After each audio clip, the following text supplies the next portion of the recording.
Hello, Facebook Nation. I am on. It's Marc David here, founder of the Institute for the Psychology of Eating. It's me on Facebook Live talking to you, having some conversations that matter. And what I'm going to do is kind of schmooze for the first 5 minutes, wait for friends, people like you to show up and say hi.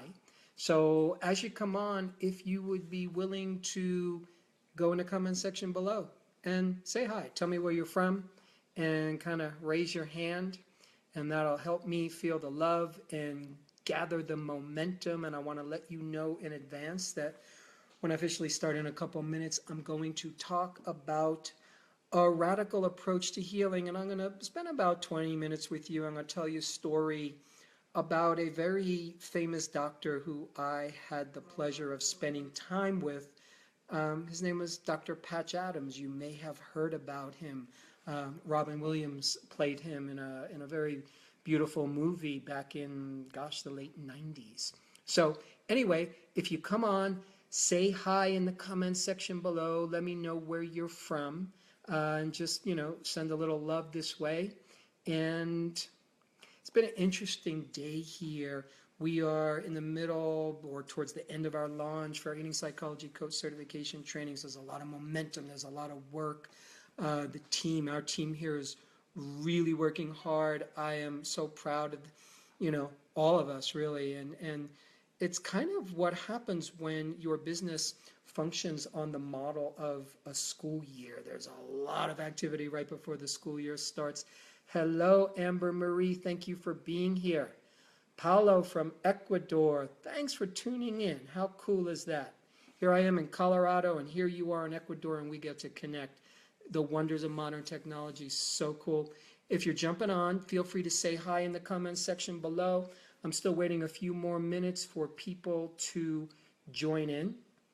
And let me know where you're from. And just say hi so I can feel good about myself. And I am taking advantage of Facebook Live to do a little bit of storytelling. Hello, Veronica from Alberta. Thanks for tuning in. Hey, Kayla. Glad to see you again. Hello, Kristen from Tennessee. Not a state I've spent much time in, just a little bit. Sandra, glad you're here. Yay. Drea from Minnesota. Deborah from Long Island again. I'm glad you're back. Michael Sam Castro Escalon from the Philippines. I love that name. Good for you. And Karen from Chicago. Welcome. Thanks for being here. Hey, Liz from Toronto. Liz says she loves my podcast. Let me just brag for a moment. Psychology of Eating podcast. Emily Rosen does, 5-minute clips about different topics in eating psychology. And I take about a whole hour and I do live pre-recorded client sessions where I'm meeting with a client for the first time, and we do our best to move the dial right then and there in that 1 hour and give them the best session ever. So, tune in, Psychology of Eating podcast. Hello, Kerry. Hello, Kelly. Hello, Susan from Indianapolis. And Susie Q from New York, my hometown. Yay. And Shelby, what up from Orange County? My son is living in Orange County right now. He's enjoying it a lot. So, Yvonne from Australia, welcome. Glad you're here. I like your name. Paolo again, best podcast ever. That's very sweet. I do appreciate that. It's kind of interesting to really be on a live podcast session, be with a client. I don't know how it's going to go. But I kind of do know how it's going to go because I've been doing this for so long, and I'm pretty confident. Not so much, yes, in my ability, but in our ability, in kind of the magic of the coaching relationship. When you start to do things right, when you start to see what works, it gives you a confidence to go into the unknown. So that's the thing, confidence to go into the unknown when you're doing any kind of counseling or coaching work. Hello, Veronica. Where is the podcast? It's on iTunes. So best way is go in iTunes and just plug in Psychology of Eating and you will find us. Hello, Heather from Santa Fe, and hello, Veronica. So let me dive in. And I've titled the name of this conversation, A Radical Approach to Healing. And it's all about an experience that I had many moons ago with Dr. Patch Adams. And for those of you familiar or not familiar, Dr. Patch Adams kind of has a modicum of fame right now. Years ago, Robin Williams, the actor, played Patch Adams in the movie called Patch Adams because he's been seen as a very unusual doctor. So check this out. Back in 1977, so that was when I was a very young lad, probably about 18 or 19. So back in 1977, I was in college, 19 years old, and I hear about this experience that's happening in West Virginia, and it's called the Rainbow Gathering. Now, I kind of missed the 60s because I was way too young to experience the 60s. Hello, Michelle from Longmont. You know I'm in Longmont, right around the corner. I could probably wave to you from my window. So the Rainbow Gathering was actually the forerunner of, today what's called Burning Man. So it was a gathering of alternative humans, of hippies. They would come together in a national or state park somewhere. And every year, since sometime in the 60s, thousands and thousands, and at this one that I was at, there was 15,000 people converged on a remote state park in West Virginia. And for about 10 days, built a community. And there's no money, everything is barter, free food, there's cooking tents, and you camp. And it's clothing optional, and when there is clothing, it's tie-dye. And there's classes, and the classes happen in people's tents. Hello, Michael Wentz, I know you. Michael Wentz is a good buddy, lives right around the corner from me in our little town of Niwot here. So here I am at this Rainbow Gathering, and I'm a kid from Brooklyn, and hey, Michael, and us Brooklyn people, here I am in a hippie gathering with 15,000 people in tents, eating vegetarian food, half naked. In Brooklyn, we wear clothes, like that's how we do it. So this was a little bit of an edgy experience for me as a young man. And yes, there were funny cigarettes, Christine. There was a lot of that stuff going on. And I'm going to tell you, for me, I had never done anything like that, nor did I do it at the time. I was really into health. And for me, health meant you walk the fine line, you eat the healthiest food, you don't do drugs, I didn't do alcohol, anything like that. Hey, Sarah Wood. Sarah Wood is a graduate of our training, and she also works with us in our staff in student and admin services. So here I am at the Rainbow Gathering, and I'm a very motivated person, and I was a pre-med student. So I heard there was a volunteer opportunity at the hospital tent.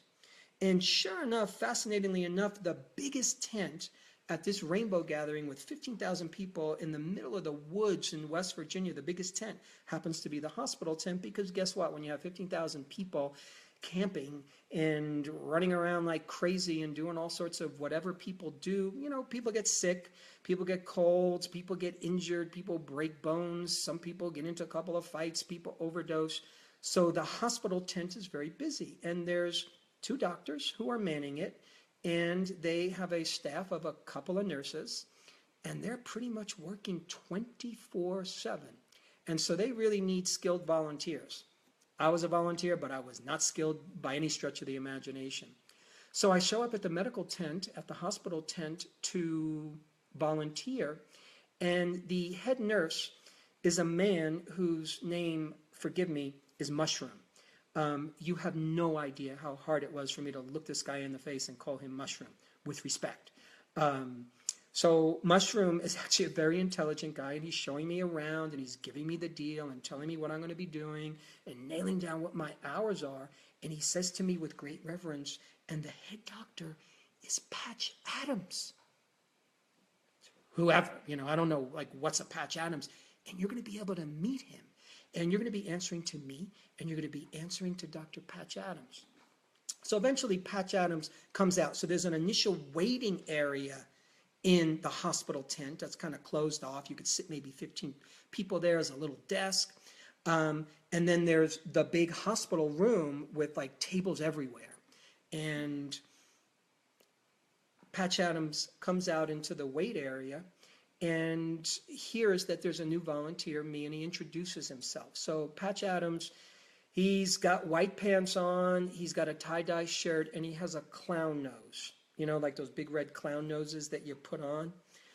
And I'm thinking, my goodness, like people are screwed here. Like this is the doctor. He's a clown. I had a really hard time taking it seriously. I'm looking at Mushroom thinking, oh my God, head nurse Mushroom, the head doctor who everybody is like revering, is basically a clown. And as he's talking to me, he squeezes the nose and it makes a funny squeaking noise. And I kind of want to get in my car and go back home. But as he's talking and telling me what I'm going to do, he's a very charismatic guy, very sweet, asked me my name, asked me all about myself. Hello, Rachel, glad you're here. Hello, Christine. So I'm ready to start at some point after an hour of orientation and so forth and so on. And I help check people in. And part of my job is when there's nobody else in the waiting room but me. So because the nurses take breaks, so I'm the guy that backs up the nurse. So when somebody comes in, I have to sort of be the guy that determines who should see the doctor next. So how bad is your situation? Are you bleeding? If you're bleeding, yeah, you see the doctor next. If you got a cough, if you need an antibiotic, okay, you might have to wait a little bit. So that's my job. So after me being there 4 or 5 hours, I'm really digging the experience.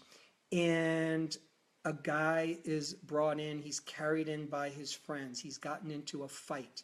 He is bleeding out of his mouth. He is semi-conscious. He is clearly beat up. He's bleeding out of his head. So his friends tell me he got into a fight. And, you know, I'm no medical expert, but I'm looking at this guy thinking, you are in trouble. Triage, that is the word. Thank you, Christine. So I'm the triage guy. I determine, you know, who's coming in next. So here's this guy, and I'm smart enough to know this young man's in trouble. So I run into the medical tent. Patch, there's a guy, he's bleeding. I think this guy's dying. He's bleeding out of his head. He's bleeding out of his mouth. This is awful. You got to see this guy right away. And Patch is looking at me, and he's a tall guy. And he's looking down on me, and he's kind of silent, and he's looking at me very seriously. And he's not saying anything. He's just staring at me. And I'm like, Patch, talk to me. And he looks at me, and he says, what? And I thought, huh? And then I said, huh? And Patch Adams says to me, what's his name? Did you ask him his name? I said, of course not. The guy's bleeding. The guy's dying. I'm not going to ask him his name. And he looks at me and he says, slow down. Go back into the waiting area, and I want you to go to him. I want you to look him in the eyes, and I want you to ask him his name. And then I want you to tell him your name. And I want you to interact with him for a moment and then come back and speak to me and tell me how it went. And I'm still like this. I can't believe this clown is asking me to do that. And I'm standing there, and he must have seen me still freaking out. He said, this is very important for you. He says, go out and ask him his name. And he was very grounded, and he was very clear. So I walked back out into the waiting room, and this kid is literally like lying on the ground. And I get on the ground, and I said, hey, what's your name? And he says, Bobby. And I said, Bobby, my name is Marc, and we're going to help you now. And Bobby looks at me, and he says, thank you. So I start running back into the hospital part of the tent, and then I realize, whoa, I better walk slow. And I walk slowly back in. And Patch looks at me, and he's dealing with somebody, and he holds up his hand as if to tell me, wait a second. And I'm still thinking in the back of my mind, you crazy person, this guy's bleeding. And then finally, after a minute or so, Pat says, okay, come over here. What's his name? I almost forgot the kid's name. I was so nervous. I said, Bobby. He said, did you tell him your name? I said, yes. He said to me, did you connect with him in the way I asked you to? Honestly. Tell me honestly. And I said, yeah, I did. And I felt like he connected with me. And he gets this big smile on his face. He says, now you can have his friends bring him in. Whoa. friends brought him in back. Actually, this guy, they eventually called an ambulance, went to the hospital, got treated, and came back the next day. And I was very moved by that experience. I had thought I was going to be in a hospital tent, learning how to tend to wounds, learning how to understand which antibiotics to give to people, learning about all the crazy herbal concoctions that they had back there. Like, what are you giving people? What kind of pastes are you putting on them? Like, that's what I wanted to know. And this man, Dr. Patch Adams, really took his time with me to teach me a lesson that he thought was important. He was only in his mid-30s at the time. You know, just kind of an interesting connection. So Robin Williams played Patch Adams in the movie Patch Adams. In 1999, a year after the Patch Adams movie came out, I actually spent time with Robin Williams when I was in Venice. That's a story for another Facebook Live, but I actually got to spend a little bit of quality time with him, and very similar characters in a lot of ways. You know, Robin Williams, even though he's a clown, he had something very humble and very heartfelt and very kind of spiritual about him. So I want to connect this to, you know, when I say a radical approach to healing, yes, Ms. Kayla, very lucky. I have an interesting life. I've had an interesting life in many ways. Patch taught me to really see the other person and embrace their humanity as a healer for me. He really stopped me in my tracks because my head at that point wanted so much information. And I'm still like that in a lot of ways. You know, I want to be a sponge for information. But at the same time, I think we need to equally be a sponge for wisdom, and we need to be a sponge for humanity. We need to be a sponge for how to be with people. And in a strange way, Patch put the notion in my head that I needed to check myself, because I watched him for the 5-6 days that I was in that medical tent volunteering. He never lost his cool. And there's a lot of people around, and there's a lot of stuff going on. And emergency room doctors, by the way, if there's any who ever listen to this, you guys blow my mind. You're so amazing. So Patch Adams never lost his cool, but he always approached the patient with dignity. He didn't have this holier than thou kind of medical doctor position with people. He was a human being who was working with other human beings. You know, something else he taught me was, I watched him over the course of these days, and there were times when he would be stitching somebody up. And in the middle of stitching them up, he would like squeeze his little clown nose and make these funny noises, or he would crack some dumb joke. And the nurse would laugh, and the patient would laugh. And he brought himself and his best gifts to the healing environment, to the healing moment. I'm not that guy, but I have aspects of that. I'm not going to wear a clown nose. I'm not going to wear tie-dye. But he taught me to be me. So I was asking myself, what's my radical gift? What's my radical self that I could bring, you know, to my sessions with clients? And it's really infused my being, my soul over the years, because I truly believe that it's not just what we know, the facts and the information, that is what helps people heal. It's kind of who we are and how we're showing up and what we're bringing to the table. And his uniqueness is not going to work for everybody, but it works for the people that it works for, and it works for him. And he's such an unusual character in that way. It really made him world renowned, because what doctor functions, you know, with just being a character, with being a comedian, with, you know, wanting to treat people for free. Everything was for free. There was no charge. Still to this day with the Gesundheit Institute, he doesn't get paid, and his donations come in. I got to tell you one other thing. Couple of days into the Rainbow Gathering, you know, every so often they would have a huge gathering outside in the central circle, and they have a stage. And the first morning that they did that, everybody was saying, Patch Adams is going to speak to everyone. Now, I'd seen Patch operate as the doctor, but everybody's all excited because Patch Adams is going to speak from the stage. And I don't know what I was expecting, but I was expecting, that he would step into this sort of great spiritual teacher mode.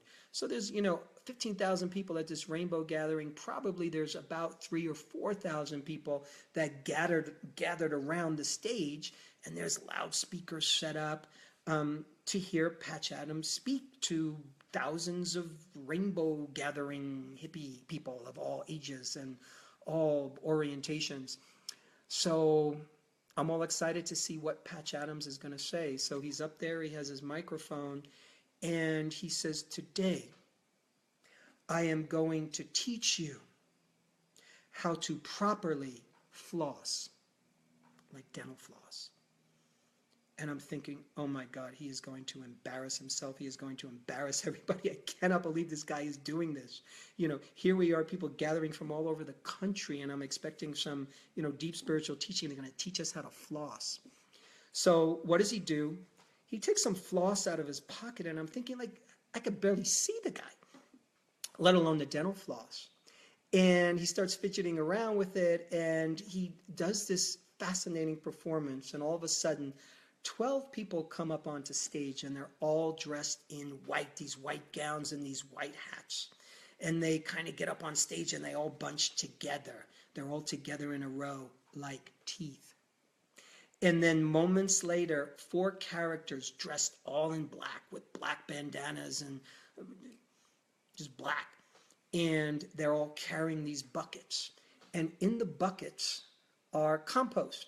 Because if you're at a rainbow gathering and you're with a bunch of hippies, everybody composts. So there's all the compost, all the, the fruit and the vegetables and the food mush, and the people with the buckets dressed in black then go to all the people in white, the teeth, and they pour these buckets of compost over everybody's heads and in between them. So you have this cacophony of people kind of drenched in compost.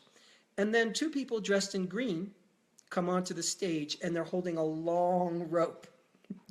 And then he leads them through, kind of flossing in between the people, pulling the ropes. It was absolutely hysterical. You have not heard thousands of people in the middle of West Virginia in a forest laughing their heads off. It was absolutely brilliant. So, my friends, bring your precious gifts. Bring your radical self. What is that? I'm always asking that question for myself, what's my edge? What is my edge in terms of being the real me? Thanks, Kelly. Glad you're loving this. Thanks, Jamie. By the way, if you're hopping on, feel free to kind of say hi in the comment section below. Let me know where you're from. Let me know how this is for you. So, who are you? And what are the parts of you that the world probably would love to see a little bit more? It's if you're like me, you're probably the kind of person who, if I show up in that way, people won't like me. And you're actually right. If you show up in a certain way, there's probably people who are not going to like you, and there's people who will like you. And gradually you will find your herd and your tribe more and more, because as you be the real you, the people that are responding and loving the real you are going to show up, and the people that don't like the real you, they're going to leave your system. Thank goodness. If I'm pretending to be something different, it's taken me a lifetime to really keep learning this. If I'm trying to be somebody different, then people are going to like or dislike this person that I'm really not. It's kind of a headache, not worth it. Hey, Christina from Seattle. And Christine says, lesson in not taking myself so seriously. It's so true. I have never met a human, I don't think, who took himself so less serious than Patch Adams. He was willing to play the absolute fool, the archetypal fool, the joker. Hello, Maureen from British Columbia. Find your pride, she said. I love that. So yeah, so how do we show up? And that's certainly one of the things I look to do in my own personal life, my own professional life. Hello, Michelle from Brisbane, Australia. How cool is that? Glad you're here. It's one thing I try to ongoingly look at, What's my expression? What wants to come out of me? It's what we train our coaches here at the Institute in our Eating Psychology Coach Certification Training. We really ask them to step up into their uniqueness. Rather than us train people to be like us, we train them in methods, we train them in protocols, we train them in skills, we train them in a body of work that helps people understand, and we're training them to access who are you as a healer? What are your unique gifts? What is your specialty? Who do you like to work with? How do you want to express yourself? How do you want to show up? Because the more we own that, I think the more we step into our power, and the more we step into our power as a person in a self-expressed way. Of course, obviously, you want to do your best not to act in a way that is going to be so outrageous that you're going to repel everyone. So, I trust that you get what I'm saying. Jamie says, taking me 40 years to finally get this. I'm borrowing that. Be my radical self. Jamie, good for you. And it is never too late. And I really mean that. It's never too late for us to get whatever it is that we need to get, because now, once you get that sort of thing, life becomes so much better. It becomes more interesting. Heather says, have to be able to show empathy and be vulnerable to make an impact, be human.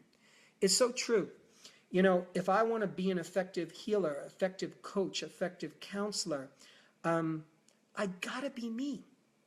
Because the real me, I'm modeling that for my client, because ideally what I'm looking for to help my client, I want them to be the real them. The real them is have the body that's truly theirs, have the metabolism that they're meant to have. So anybody who's sick, anybody who's dealing with an eating challenge, why do they want to change it? Why do they want to heal it? Why do they want to fix it? Because they know that we intuit there's something on the other side for me that's bigger and grander. We don't always know exactly what that is, but we get glimpses of it. We have an innate intuition that there's something glorious on the other side of our challenges. And if my client doesn't have that, you bet I'm going to remind them of that. Every single session, I'm going to inspire them in that direction. Sherry says, hello from Pueblo, Colorado, also around the corner. Glad you're here. Fellow Coloradan, I've been here 12 years, which qualifies you in Colorado. You're like a resident in the kind of energetic sense. So when we show up in our authenticity and in our power, what you're doing as a counselor or a healer, you're modeling that for your client, because they're trying to get to the place where they're expressing their natural health, their natural metabolism. They want to have whatever they feel or intuit is my rightful body. Partially, in order to get there, we have to be the real me. If you want to have the body you're supposed to have, you want to have the health you're supposed to have, we have to be the me that I'm supposed to be. And oftentimes that's overlaid with a lot of old nonsense, with a lot of old concepts about who I should be and who I shouldn't be and what the world taught me, maybe my family, maybe my friends, maybe my parents. Christine asks a very compelling question. She says, can we see others if we can't see ourselves? I'm assuming, I know you know that answer, and in order to ask the question like that, and it's a beautiful way to put it, as we know ourselves makes it easier to know others and to see them. When you can see and appreciate your own genius, and when I say genius, genius doesn't have to mean intellectual genius. Genius means the amazing, unique expression that's you. It could be your corniness. It could be your sense of humor. It could be your seriousness. It could be your connection to your religion, your spirituality, the way you cook, the way you parent, the way you exercise, whatever it is, it doesn't matter. Deborah says, like swinging on a trapeze, middle is scary and excited for the other side. So true. What a beautiful analogy. Those are some of the hardest times in our life. And you know something? On average, I'm going to say clients come to us, no matter what kind of healing or helping profession you're in, clients come to us oftentimes when they're not holding on to anything. They've just let go of the trapeze. They didn't even want to, perhaps. but they're in the middle of a challenge or in the middle of a health issue, a weight issue, an emotional eating issue, some kind of food habit that's out of their control, and they don't know what to do, and chances are they've tried to help themselves. So it's a beautiful moment. It's a beautiful relationship to be in, as a coach, as a counselor, to be with somebody who is in the process of becoming, as we all are, and they're raising their hand saying, I need help, because we're human and we need help. So lesson learned from Patch Adams, see the other person, embrace them, get to know them, really, and settle into yourself. Relax into whatever the challenge is, because if we're stressing into life, things get a little more challenging, not so easy. Catherine says the journey of authenticity. How true. And I think it's a lifelong journey. For me, it's a lifelong journey. I enjoy being in this kind of conversation with you. Helps me grow personally. So, professionally, I'm a teacher. But what I always say to my students, it is so abundantly clear, I believe, that a good teacher teaches what they need to learn. So I'm under no illusion that what I'm not saying to myself to remind myself and to share with you as a way to create just a community of support, especially online. I'm doing my best. One of my practices is to not complain about what I see in the online universe, because I was doing that for a while. Oh my God, social media, there's so much nonsense, there's so much this, there's so much that. So I've been shifting that and saying, I am creating the world that I want to create on social media. I want to create a relationship with social media. I want to create a world that has meaning, that has value, where there's authenticity, where there's realness, where there's love. Yeah, I also do business online. That's fine. That's fine, because that's real. That's authentic. We all need to support ourselves. We all need the bio tickets, the money that help us survive, that help us thrive. Thanks for the love, Deborah. Maureen says, no complaining online, laugh out loud. We can complain. And I want to make sure that I'm taking action in the direction that I am. So if any of you here are interested, I want to let you know that the card is closing September 9th, and that's application deadline, is closing. That's Emily Rosen, the director of the Institute, in the background, keeping me on target, because I can wander sometimes. So September 9th. September 9th is the application deadline for the Eating Psychology and Mind-Body Nutrition Certification Training. Did you want to kind of pop in here and say a few words? I'm good. Just hi. Hi. So if you are interested, really now's the time. And if you have any questions about it that haven't gotten answered for you yet, you know what to do. Reach out to us at info, I-N-F-O, at psychologyofeating.com. And, I would love to have you in the training. Yeah, and Jamie's asking about being a client. Jamie, Marc and I don't see clients, but we do have a directory of all of our certified coaches. So if you email us, our team is asleep, hopefully, but they will be here in the morning and can get back to you about that. Yes, so we'll be able to hook you up, and we have a lot, and some of them are on this Facebook Live right now. We have many, many excellent trained coaches who love this work and love to serve people up in that way. So, good time to wrap up? Or? Yeah. And we'll be doing more later this week. We shall. Facebook Live. I know we have one for sure on Friday, I think, at 5 EST. This coming Friday, Emily and I will be doing an extended Facebook Live session at 5 p.m. East Coast time. That's East Coast USA. And we'd love to have you. We're going to do some great topic. I forget what it is, but we always talk about something that at least we think is interesting, and a lot of other people do as well. And we're going to talk about where the root of our eating concerns come from. So, and then tomorrow we'll also do some more Q&A about the certification training. But we got to go because we have another call in 2 minutes. Yes, we do. Thank you. Thank you so much for tuning in. Thank you so much for being part of our tribe, part of our world. So appreciate it. Take care, my friends. I'm just here to turn off. Okay, go ahead, turn it off. Bye-bye. Bye.